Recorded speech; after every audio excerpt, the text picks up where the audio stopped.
Os menores não poderiam estar ali. As mulheres, depois de 40, que é quando sai o Código Penal, também não poderiam estar ali, mas estavam.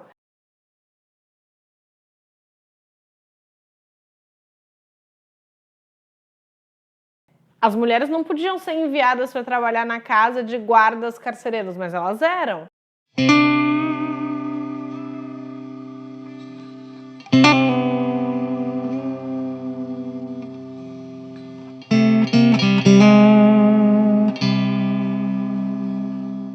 Você consegue ver que existem várias brechas da legislação, coisas que a lei não permite, que aconteciam e a gente só sabe porque a gente tem acesso a isso. Então, o acervo, além de guardar a memória de pessoas que seriam absolutamente esquecidas historiograficamente, né? Não no seu âmbito pessoal, mas para a história, seriam vidas que seriam esquecidas, que a gente dificilmente teria acesso. Para além disso, a gente também faz a salvaguarda de uma documentação que mostra e permite ver que essa violação de direitos ela é sistemática e ela é histórica. E isso também ajuda a gente a pensar na condição do encarceramento em massa, na condição do encarceramento atual, do sistema de justiça atual.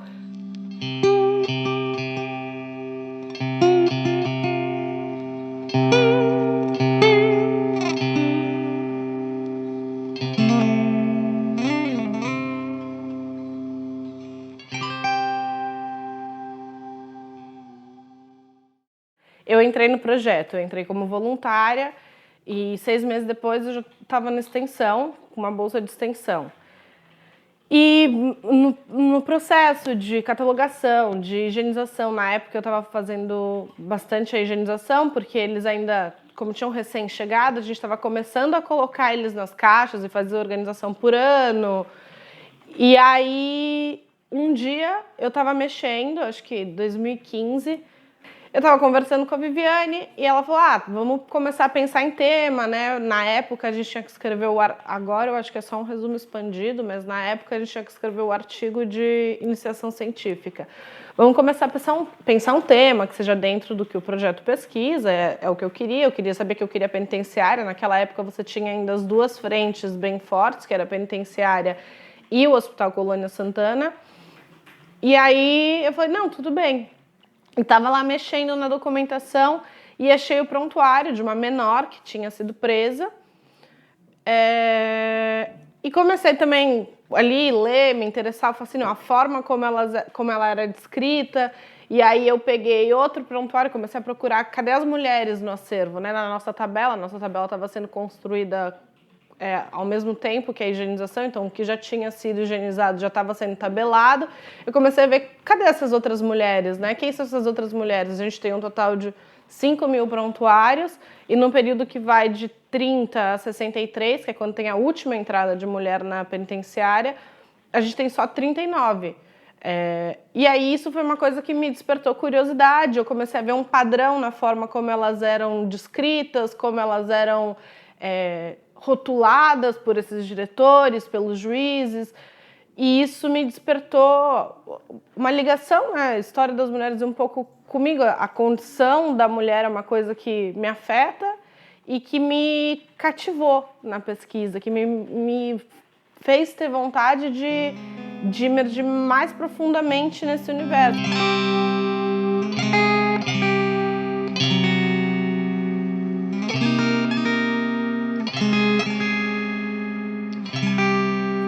Esses pequenos vestígios que são deixados, né? Além de serem fragmentos, a gente tem que entender que, como qualquer fonte, né, como qualquer fonte histórica que você vai pegar, existe uma intencionalidade por trás do registro daquela fonte. Então, a forma como essas mulheres são descritas, as categorias que são usadas, como é narrado a vida delas, responde tudo a uma intencionalidade de aprisionamento, de controle desses corpos. Você não pode olhar aquilo e falar, meu Deus, é verdade. Nossa, as 39 mulheres que cometeram crimes e entraram eram meretrizes, eram mulheres da vida pública, porque em algum momento todas elas foram descritas dessa forma, ou pelos juízes, ou pelos diretores, ou pelo conselho penitenciário, ou pelos psiquiatras que estavam ali na instituição. Não necessariamente é verdade. Você tem várias que foram condenadas por crimes que não tem nada a ver com meretriz ou com o uso do corpo, mas é uma questão, né, da sexualidade da mulher que aparece constantemente. Então você não pode olhar aquilo ali e falar, esta é a verdade absoluta. Existe uma intenção por trás desses registros, existe uma intenção por trás da forma como essas mulheres foram narradas. Esse é acho que é o primeiro ponto, é entender que, para além desses pequenos fragmentos, a fonte por si só, ela não é a verdade absoluta. Ela é uma forma de se contar a história daquelas mulheres e que a gente tem que problematizar por a gente estar trabalhando. Igual você tem que problematizar qualquer fonte histórica, né? Você não pode pegar um documento e falar, é isto, e ponto.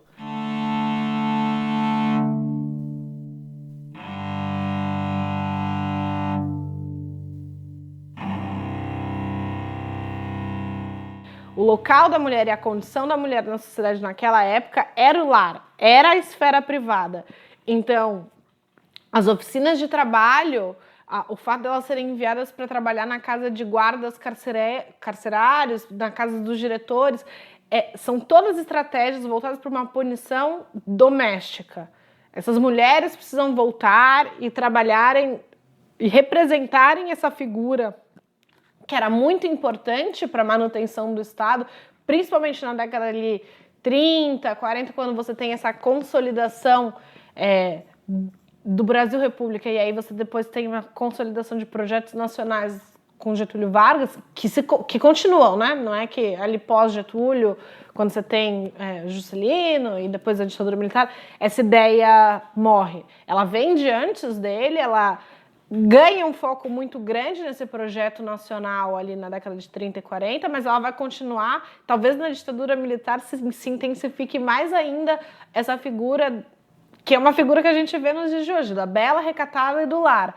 Então você tem essas intencionalidades punitivas voltadas para a domesticidade que são feitas e são tecidas para o corpo feminino. Não à toa que o caso que eu estudo não né? É uma penitenciária masculina, não gosto nem de chamar de penitenciária mista, era uma penitenciária masculina que recebeu mulheres sistematicamente até a década de 60, mesmo o Código Penal não permitindo.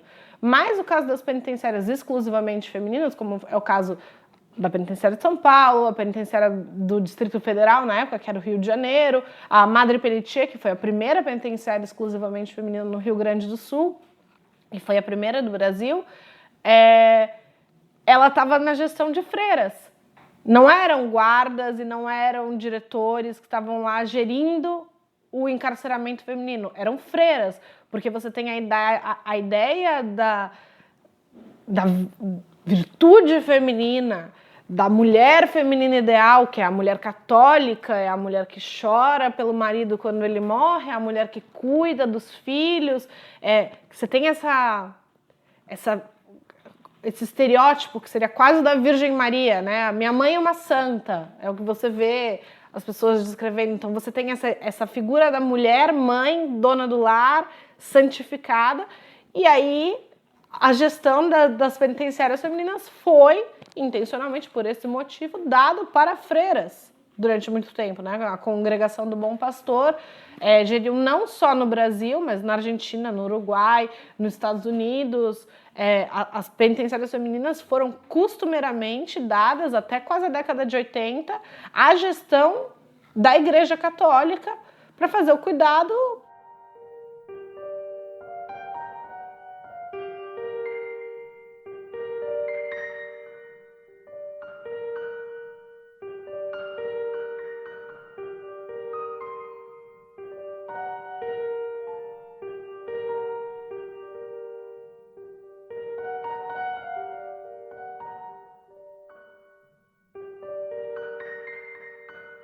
Que a ideia de ressocialização feminina é atrelada ao lar. A ideia de ressocialização masculina, dessa reinserção na sociedade pós-encarceramento do homem, por exemplo, é voltada para o trabalho.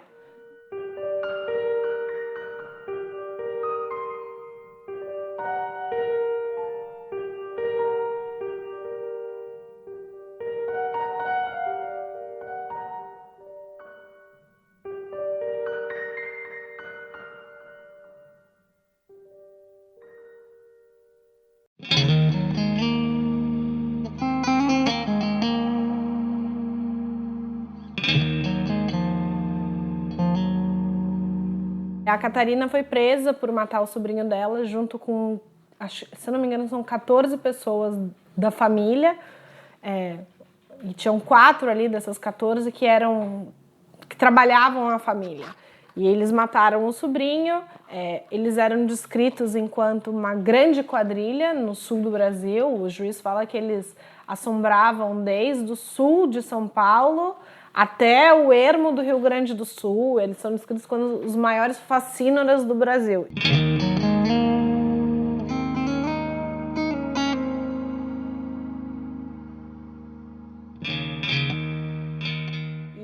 E isso por si só já é algo que chama atenção, porque é difícil ver mulheres que participavam de quadrilhas, né? E que eram descritas enquanto participantes de banditismo, aquela imagem bem clássica do banditismo no interior do estado de Santa Catarina, Rio Grande do Sul, e isso já chama muita atenção.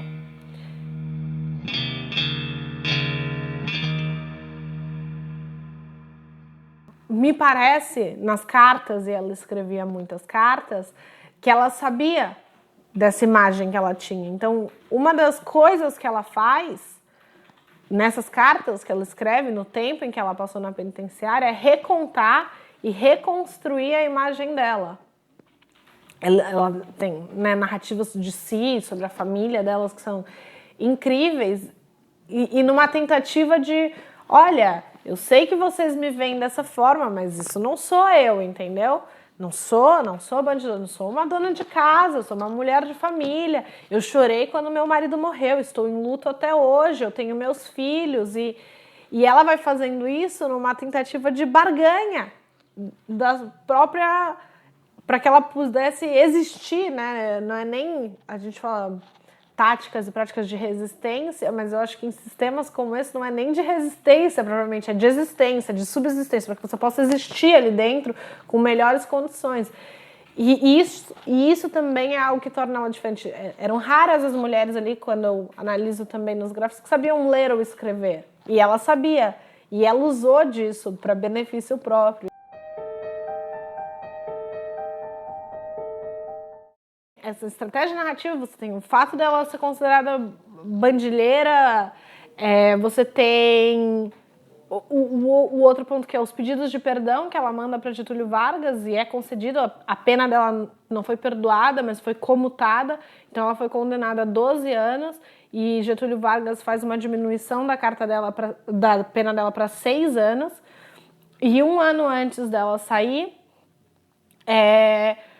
o conselho penitenciário, junto com um juiz local, que era da mesma família, da família Ramos, né, o diretor, o conselho e o juiz eram todos Ramos, eles fazem uma alteração ilegal na condenação dela, porque ela já tinha sido condenada em segunda instância, então, para fazer uma revisão penal, teria que ir para uma instância superior, ou no mínimo, né, vamos supor que as forças jurídicas assim, não fosse para uma segunda instância, mas teria que ser revisto pela mesma vara criminal do mesmo local onde ela foi condenada. E aí ela foi condenada, essa mudança na pena dela foi feita por um juiz de Florianópolis, nem é da mesma comarca da onde ela cometeu o crime, que é quem deveria ter feito, não era da mesma vara, e era um Ramos, Belisário Ramos. Ele muda a pena dela e bota uma medida de segurança, o que significa que ela vai ter que cumprir, depois dos 6 anos na penitenciária, tempo indeterminado dentro do Hospital Colônia Santana, porque eles começaram a falar que ela era psicopata, que ela tinha personalidade psicopática, que ela representava, era já uma senhora de 80 anos, representando um perigo tremendo para o Estado, e ela é internada no Colônia Santana.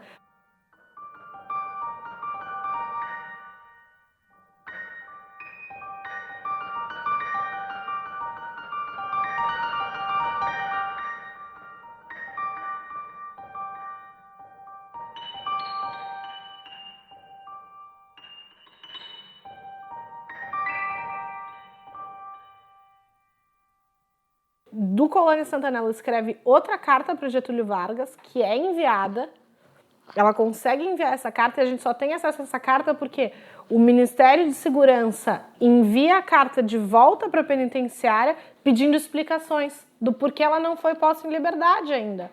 E aí o diretor fala, o Conselho Penitenciário vai ter que te explicar isso. E aí o Conselho Penitenciário fala, não, porque ela ainda tem medida de segurança e tal. E aí o prontuário dela acaba e ela nunca mais sai.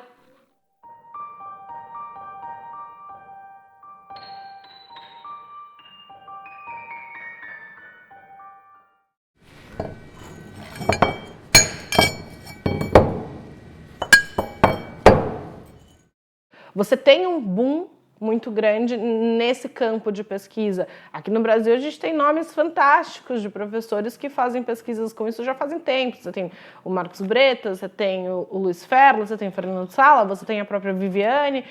A gente tem vários pesquisadores que estão entrando nisso e que tem pesquisas que chegam para o público. O Boris Fausto, por exemplo, lançou um livro agora sobre história do crime, trabalhando com alguns criminosos e alguns casos. E o livro dele bombou, alguns chegam, mas ainda assim é difícil. E acho que o segundo ponto, e o porquê é difícil chegar no público em si, para além da dificuldade de fazer pesquisa, é que ainda hoje eu acho que você tem um... E nem sei se um dia a gente vai deixar de ter, mas tem uma resistência da população em saber o que acontece dentro das grades, para além do fascínio, né? Então você tem os grandes criminosos célebres, eles chamam a atenção. E aí o público quer ler essas histórias, né? Os criminosos que saíram e têm grandes fugas, ou que eram muito famosos durante um tempo no jornal. Você tem alguns casos de grandes criminosos bandidos, digamos assim, que ganham notoriedade pública e aí isso sim desperta. A literatura criminal é uma coisa muito famosa. Agora, você descrever a situação das penitenciárias e você mostrar a sistemática violação de direitos que acontece dentro desses espaços, você pensar que ali dentro tem vidas, que aquele espaço não deveria ser um depósito de pessoas, você fazer essa problematização da instituição carcerária e das vidas que estão ali dentro, acho muito difícil que a gente chegue num momento onde não tem uma resistência do público, né?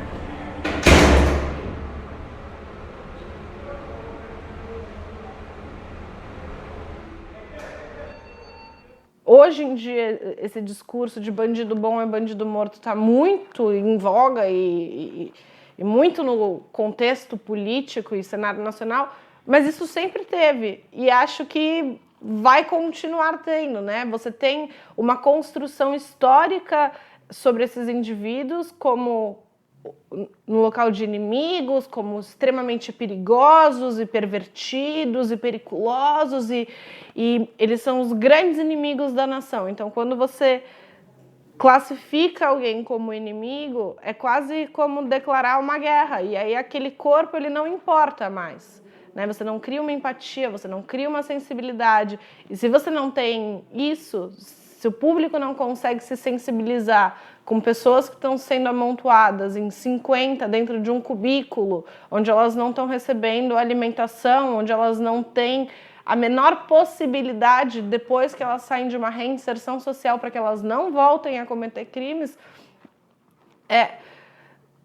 e isso não gera uma empatia, o público dificilmente vai querer, o público que não tem um interesse um pouco mais sensível, que não tenha já na sua leitura um pouco mais de sensibilidade em relação, dificilmente vai querer saber o que está acontecendo e vai querer acessar esse tipo de pesquisa. Então, ao meu ver, existem dois grandes problemas. Um, a dificuldade de se fazer pesquisa, que cada vez mais vem sendo solucionada e cada vez mais a gente tem tido boas pesquisas sendo feitas sobre isso, mais para o grande público, e para inserir essa discussão num grande público, eu acho que a gente ainda está muito longe, enquanto sociedade, de conseguir olhar para o outro não numa situação de inimigo, não numa situação dessa pessoa precisa ser combatida, e se ela precisa ser combatida, qualquer coisa, qualquer violação de direito pode acontecer com ela, que eu não me importo, porque ela representa um perigo para mim. E isso é muito triste. Porque a gente sabe que a forma como o nosso sistema é feito, a forma como o sistema de condenação, a justiça. A maior parte dos crimes, a maior parte dos delitos no Brasil não são delitos graves, né? É tráfico de drogas, é roubo, são pequenas contravenções. A gente não está falando que ali 90% da população carcerária no Brasil cometeu crimes hediondos. Não, muito pelo contrário. O Infopen fala que, na verdade, não chega a 10% dos crimes brasileiros são crimes hediondos. Então, a gente tem uma grande massa ali que só está sendo depositada porque corresponde a um interesse do Estado e de manutenção de poder que essas pessoas sejam alocadas dessa forma. E aí o público também não vai querer desconstruir essa imagem que eles têm do que acontece dentro do sistema prisional na cabeça deles, né? Para eles está certo. Isso tem que acontecer, essas pessoas têm que estar nesse estado.